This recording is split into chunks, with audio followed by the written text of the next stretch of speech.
making news around the world.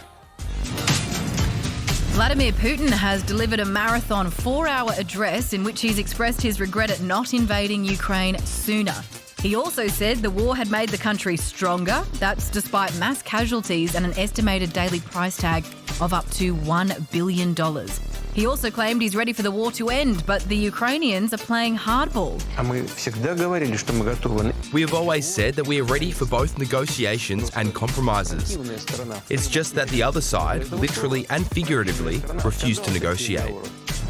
Heading west, US President Joe Biden is reportedly considering preemptive pardons for critics of Donald Trump.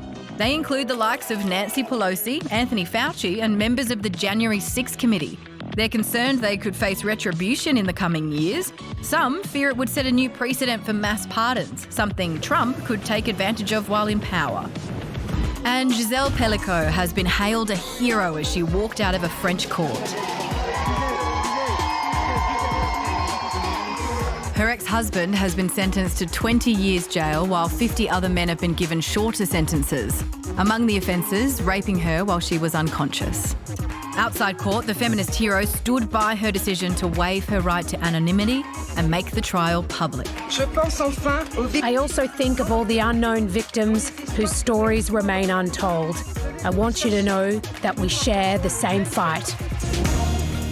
If you want to know what bravery is, it is that woman right there. And all of that applause and those standing ovations, I think that is just absolutely mirrored across the globe because of what she's gone through, but how she has handled herself and her message, her overwhelming message, which is to put the shame away from her and onto the perpetrators. Absolutely. And hearing her speak today, as we have throughout this whole process, the absolute grace in which she delivers what must be so incredibly painful, and the power that she's giving to victims all around the world by saying there's no shame here for me and I am trading what is essentially her trauma for the benefit of future generations.